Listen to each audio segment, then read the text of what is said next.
Bunlar imperiya xalqıdır. Son 200 ildir bunlar bu boyda coğrafyanı çapıb talayan, sümürən və bütün o vəhşilikləri törədən bir irsin davamçılarıdır. Yəni onlar onu anlayırlar ki, bir balaca bu xalqlar özünə güvənsə hər şey dəyişəcək və birazdan hətta Rusiyanın içində hər şey dəyişəcək. Ona görə də onlar bax bu müstəmləkə xalqlarında özgüvən yaranmasın deyə heç vaxt orada ədalətli olmayacaqlar.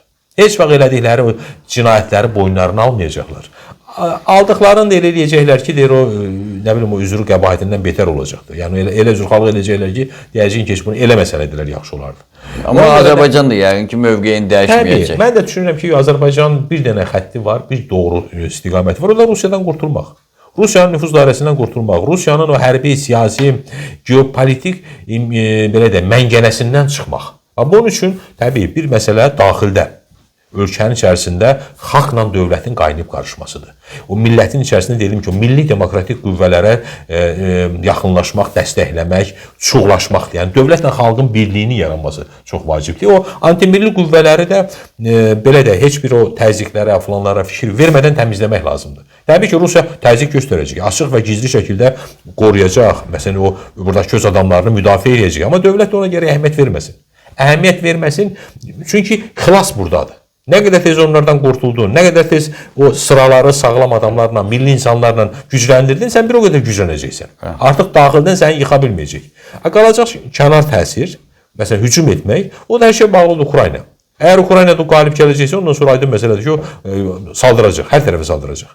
Mən ümid edirəm ki, Ukraynada qalib gələ bilməyəcək və dünya ona o imkanı verməyəcək və heç o bataqlıqdan da onu çıxmağa qoymayacaqlar. Salıblar ki, çıxmasın da. O savaş davam edəcək. Amma yenə də düşünürəm ki, orada da biz işimizi ehtiyatlı görməliyik. Azərbaycanın Türkiyə ilə, Pakistanla hərbi siyasi əməkdaşlığı dərinləşməlidir. Və hətta hər zaman dediyim kimi, düşünürəm ki, bir konfederasiyaya qədər yaratmaq lazımdır. Türk dövlətləri ilə əməkdaşlarımızı dərinləşdirməliyik. Biz yalnız özümüzü deyil, Türkistanı da düşünməliyik. Düzdür, indi onlar da kifayət qədər çalışırlar, orada da çox yaxşı bir proses gedir. Yəni bir özünə qayıdış var, özgüvən yaranır. Amma açığı orada da hələlik o idarə etmə mexanizminin içində Rusiyanın kifayət qədər ciddi uzantıları var, o 5-ci kolonları var. Bax, indi o prosesi yavaş-yavaş orada keçirmək lazımdır. Orada o 5-ci kolondan təmizləmək lazımdır Türk dövlətlərini. Və ümumiyyətlə bu Türk Dövlətlər Təşkilatının özünü yavaş-yavaş canlı, belə necə diri bir orqanizmə çevirmək lazımdır. Yalnız indi dövlət başçıları ilə bir dəfə yığışır. Bununla olmaz. Bunu elə eləmək lazımdır ki, artıq bu xalqlar qaynasın, qarışsın, hamı bir-birini tanısın. Yəni biz hamımız Türk millətiyik. Amma hərəmizə bir ad qoyublar, dilimizi dəyişiblər, 1000 dənə əməliyyatlar ediblər ki, yadlaşaq. Ara kəsmələr qoyublar. Bax, indi o ara kəsmələri götürmək lazımdır. Məsələn, çox yaxşı olar ki, onların televiziyaları, filmləri, verilişləri Azərbaycanda nümayiş olunsun, Azərbaycanın ki, orada olsun. Türkiyə bu işi yaxşı qurub. Məsələn, Türkiyənin televiziyaları yayılır. TRT Avazda var. Bəli, indi bax, bunu biz o televiziyaları qurmalıyıq ki, bizim dilimiz, dəyəki bir-birimiz daha asan anlayarıq da. Türkistana yayılsın. Türkistanın eləmək lazımdır ki, həm də birimizi başa düşək. Kommunikasiya yaransın. Çünki danışdıqca öyrəşirsən, alışırsan. Qulaq alışır. Biz yəni bir ümumi ortaq mədəniyyət oluşturmalıyıq. Baxmayaraq ki, o mədəniyyətimiz birdir.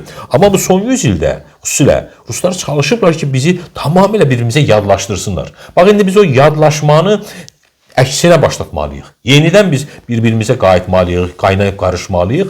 Bu da çox vacibdir. Çünki bu birlik yarandıqca, bu kommunikasiya, bir inteqrasiya olduqca özgüvən də qayıdır. Artıq o sənə inanır, sənə güvənir, səni sevir, sən onu edirsən və yavaş-yavaş da Rusiya başa düşür ki, artıq bu gücdür. Daha qayıdıb nə vaxtsa, hətta sabahlar belə deyək, gücü olsa belə artıq sabah Azərbaycanın üzərinə gələndə fikirləşəcək ki, Türkistan var, ona Türkistan müdafiə edəcək.